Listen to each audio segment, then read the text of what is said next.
इतिहास भूतकाल में हुई घटनाओं को याद रखने का एक एल्बम है।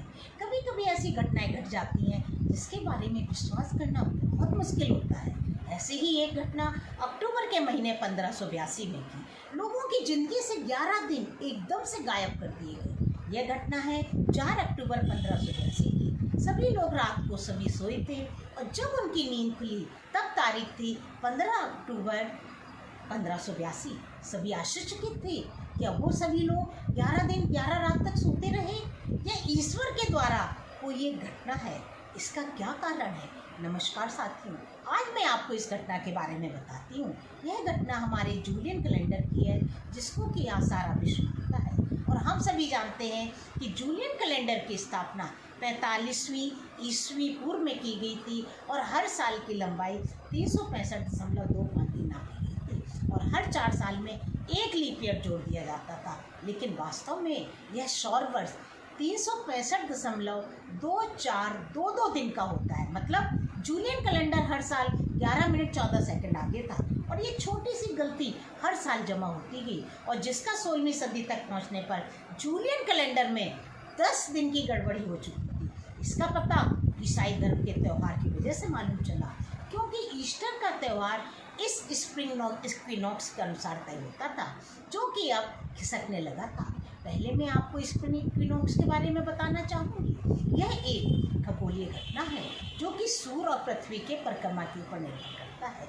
21 और 22 मार्च को हमारा सूरज पृथ्वी के इक्वेटर के ठीक सामने होता है, जिससे नॉर्दर्न और सदर्न हेमिस्फीयर के एरिया में 12 दिन घंटे और 12 दिन रात होती है।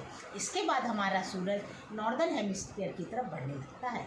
ईसाई धर्म का ईस्टर का त्यौहार स्प्रिंग इक्विनॉक्स 21-22 मार्च के बाद जब फुल मून होता था, उसके बाद पड़ने वाले संडे को पड़ता था। और हम सभी जानते हैं हमारे या किसी भी धर्म के त्यौहार सब सूर्य, चंद्रमा और पृथ्वी की गति पर आधारित होते हैं। इसी तरह से जो स्प्रिंग इक्विनॉक्स 21-22 मार्च को पड़ना था, वह 16वीं सदी तक आते आते 11 मार्च उसकी तारीख हो गई। इससे ईसाई धर्म को अपना त्यौहार मनाने में बहुत समस्या आने लगी थी। तब जूलियन कैलेंडर ने ईसाई धर्म के अनुसार इसके सुधार के लिए प्रस्ताव रखा और 4 अक्टूबर 1582 के बाद कैलेंडर में तारीख सीधे 15 अक्टूबर की थी। यह सुधार विश्व में सभी ने नहीं अपनाया। शुरू में जो कैथोलिक चर्च के देश थे, इटली, स्पेन, फ्रांस, उन्होंने इस सुधार को अपनाया। लेकिन 170 वर्षों के बाद 1752 में ब्रिटेन ने भी इस सुधार को अपनाया और चूंकि उस समय ब्रिटेन में विश्व के सभी देशों पर अधिकार था, तो यह कैलेंडर, ग्रेगोरियन कैलेंडर, यह पूरे विश्व में लागू हो गया और इसमें भी 1 जनवरी को नया वर्ष मनाने की हमारी नई परंपरा शुरू हो गई। पर फिर भी कैलेंडर समय के साथ आगे भाग रहा था। फिर इन्होंने एक लीप ईयर मनाने का नियम बनाया।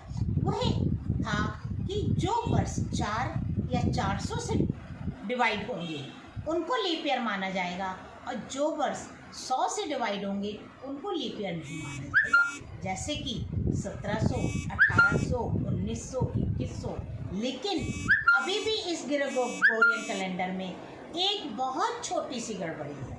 हमारा एक वर्ष 365.2422 दिन का होता है, जबकि ग्रेगोरियन कैलेंडर में एक वर्ष 365.2425 दिन का होता है।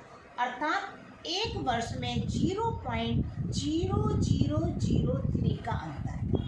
इसका मतलब हुआ एक दिन का अंतर भविष्य में 3323 वर्षों के बाद आएगा और इस एक दिन के अंतर को सुधारने के लिए हो सकता है हम सभी इस एक दिन को एक्स्ट्रा डे, बर्थडे या हॉलीडे के रूप में मनाएं और इस एक दिन को किसी भी वीक में नहीं जोड़ा जाए, जिससे कि हमारा कैलेंडर एस्ट्रोनॉमिकल इवेंट के हिसाब से बिल्कुल ठीक चलता रहे। देखा साथियों, एक छोटी सी गलती धीरे धीरे कितना बड़ा रूप ले लेती है। पर यहाँ पर एक सवाल मन में जरूर उठता है कि जूलियन कैलेंडर को सुधारने के लिए अक्टूबर महीने का समय क्यों चुना? आप सोचिए और मेरी अगली वीडियो का इंतजार कीजिए। धन्यवाद।